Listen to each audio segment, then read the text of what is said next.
నాకు ఇప్పటికీ గుర్తు. బీటెక్ చదువుతున్నప్పుడు ఫ్రెండ్స్ అందరం బోర్ కొడుతుందని మా ఫ్రెండ్ గాని రూమ్కి పోయి టీవీలో డీజే టిల్లు మూవీ పెట్టుకొని పిచ్చగా నవ్వుకున్న రోజులు నాకు ఇప్పటికీ గుర్తు.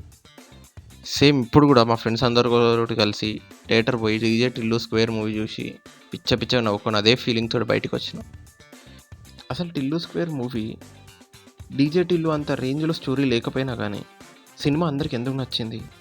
What are the 5 cinematic lessons you have to learn from Tillu square అనేది ఈరోజు టాపిక్. Let's start our video. Number 1, comedy is the key.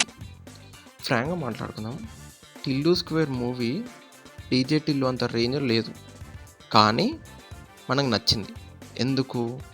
ఎందుకంటే స్టోరీ పరంగా అంత లేకపోయినా కామెడీ పరంగా నచ్చింది మనకి. మూవీ హీరో స్టార్టింగ్ ఎంట్రీ నుంచి క్లైమాక్స్లో వచ్చే రీఎంట్రీ వరకు మనం పిచ్చగా నవ్వుకుంటాం. అదే సినిమాకి చాలా ప్లస్ పాయింట్ అయ్యింది. సో ఈ సినిమా లాగానే నువ్వు స్టోరీ ఎంత తోపు రాసుకుంటున్నావు అనేది మ్యాటర్ కాదు, కామెడీతోటి ఎంతమందిని ఎంత పెద్దగా నవ్విస్తున్నావు అనేది మ్యాటర్. నువ్వు గమనిస్తే పాస్ట్లో ఈ ఒక్క సినిమానే కాదు, పాస్ట్లో మన ఇండస్ట్రీలో వచ్చిన ఎన్నో పెద్ద సినిమాలు కూడా స్టోరీ పరంగా అంత లేకపోయినా కానీ కామెడీ పరంగా ఇప్పటికీ మనల్ని నవ్విస్తున్నాయి. ఫర్ ఎగ్జాంపుల్, నువ్వు నాకు నచ్చావు ఇప్పటికీ టీవీలో వచ్చినప్పుడు చూసి పిచ్చగా నవ్వుకుంటాం. మల్లేశ్వరి మూవీ కావచ్చు, అదర్స్ మూవీ కావచ్చు, ఇవన్నీ స్టోరీ పరంగా అంత గొప్పగా ఉండవు, కానీ నవ్వు పరంగా మనల్ని ఫుల్ ప్యాక్గా ఇచ్చేస్తుంది మనకి. సో కామెడీ అనేది కరెక్ట్గా మనం రాసుకున్నాం అనుకో, స్టోరీని ఆడియన్స్ అంత ఇంపార్టెన్స్ ఇవ్వరు. కామెడీ మూవీస్కున్న బిగ్గెస్ట్ అడ్వాంటేజ్ అదే. మల్టీ టైం వాచ్ చేసినా కానీ మనకు ఆ ఫీల్ అనేది పోదు, ఎందుకంటే ఆడియన్స్కి ఆల్రెడీ ఫిక్స్ అయిపోయారు మనకి నవ్వు వస్తుంది, స్టోరీ అంత అవసరం లేదు, జస్ట్ నవ్వుకోవాలి, మూడ్ ఆఫ్లో ఉన్నాం అనుకుంటే ఖచ్చితంగా కామెడీ సినిమాలు వస్తారు. సో కామెడీ అనేది కరెక్ట్గా రాసుకుంటే మీ సినిమాలు ఎన్నిసార్లు చూసినా కానీ స్టోరీ పట్టించుకోరు. Number 2, fish on land. Fish on land అంటే సింపుల్గా చెప్తా, ఒక చేపని నీళ్ళకి వెళ్ళి తీసి బయట వేసినాం అనుకో, అది గిలిగిలి కొట్టేసుకుంటుంది.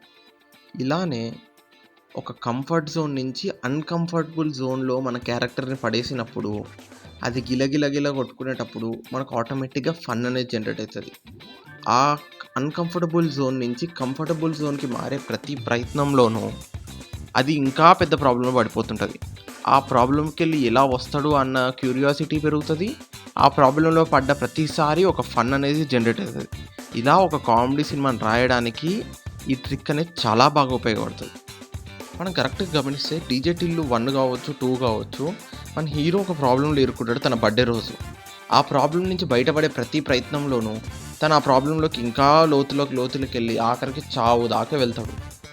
కానీ దీనివల్ల ఏంటంటే మన ఆడియన్స్కి ఫన్ దొరుకుతుంది, అంతేకాకుండా హీరో ఈ ప్రాబ్లం నుంచి ఎట్లా బయటకు వస్తాడన్న క్యూరియాసిటీ పెరుగుతుంది. ఇలా మన ఆడియన్స్ని సీటుకి కట్టిపడేయచ్చు. Number 3, nativity. 90% of the audience ఈ సినిమా కనెక్ట్ అవ్వడానికి రీజన్ హైదరాబాద్ లొకేషన్లో తీయడం. సినిమా చూస్తే పక్కా హైదరాబాద్ దావత్లు ఎట్లయితాయి, భారత్లు ఎట్లయితాయి అన్నట్టుగానే సినిమా అంత ఉంటుంది. ఆ లొకేషన్, అట్మాస్ఫియర్ వల్ల మనం కూడా ఈజీగా అట్మాస్ఫియర్కి ఇన్వాల్వ్ అయిపోతాం. నాకు పర్సనల్గా నచ్చింది ఏమైనా ఉంది అని అంటే డీజే టిల్లు మూవీలో ఇంటర్వెల్ బ్లాక్ మన సైబర్ టవర్ మీద బ్రేక్ అని పడ్డం నేను ఇప్పటికీ మర్చిపోలేను. అంతేకాకుండా మన హైదరాబాద్లో నైట్స్ ఎంత బాగుంటాయి, నైట్ రోడ్స్ ఇంత విశాలంగా ఉంటాయి అనేది ఈ సినిమాలో చాలా బ్యూటిఫుల్గా వదిలిపెట్టిండు. అంతేకాకుండా మన హీరో స్వాగ్ కూడా సినిమాకి one of the best reason. Hero Hyderabad స్లాంగ్లో మాట్లాడము, ఆ స్వాగ్ అవన్నిటి వల్ల ఏంటంటే అరే టిల్లు అన్న అంటే మనోడేరా బై అనే ఫీలింగ్ వచ్చేస్తుంది. సౌండ్ అండ్ మ్యూజిక్ నాకు బాగా నచ్చిన టెక్నికల్ వర్క్ ఏమైనా ఉందంటే ఈ సినిమాలోనే మ్యూజిక్.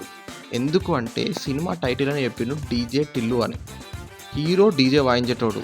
సో మ్యూజిక్ అనేది వేరే లెవెల్ ఉండాలి, డీజే వాయించేటోడి స్టైల్ అని మ్యూజిక్ అనేది కూడా ఉండాలి.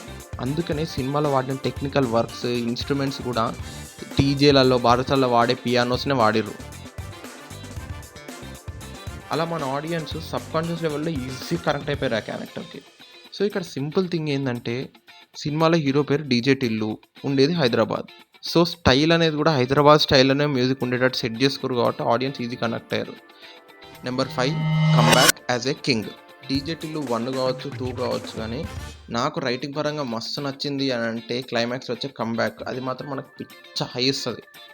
ఇక్కడ మనం నేర్చుకోవాల్సింది ఏమన్నా ఉంది అంటే ఒక స్టోరీ రాసేటప్పుడు హీరోకి కాన్ఫ్లిక్ట్స్ రాయడం ఎంత ఇంపార్టెంటో ఆ కాన్ఫ్లిక్ట్స్లోకి వెళ్ళి హీరో ఎలా బయటికి వచ్చిండని రాయడం కూడా అంతే important. For example 'DJ Tillu 1' కావచ్చు, లేదా 'టిల్లు స్క్వేర్' కావచ్చు. హీరో ఒక సమస్యకెళ్ళి ఆడి నుంచి ఇంకా లోపలికి వెళ్ళి ఆఖరికి చావు దాకా వెళ్ళొస్తాడు. కానీ ఆ రిటర్న్ వచ్చే కమ్‌బ్యాక్ ఉంటది చూడండి. ఒక పిచ్చ హై ఇస్తది మనకు థియేటర్‌లో. And that is the key for this movie. ఇక్కడ ఏందంటే ఆడియన్స్‌ని మనం ఒక్కసారిగా హై ఫీల్ తీసుకురావాల. చాలామంది ఏందంటే కాన్‌ఫ్లిక్ట్స్‌ని ఎంతో బాగా రాసుకుంటారు గానీ, హీరో కమ్‌బ్యాక్ అంత మంచిగా రాసుకోరు. ప్రాబ్లమ్స్‌ని రాసుకోవడం ఎంత ఇంపార్టెంటో, కమ్‌బ్యాక్‌ని కూడా అంతే గట్టిగా కొట్టినట్టు రాసినామనుకో, ఆటోమేటిక్‌గా ఎలివేషన్ అనేది గట్టిగా వంతది. ఇలా ఈ సినిమా గురించి మాట్లాడుకుంటూ పోతే చాలా ఉన్నాయి.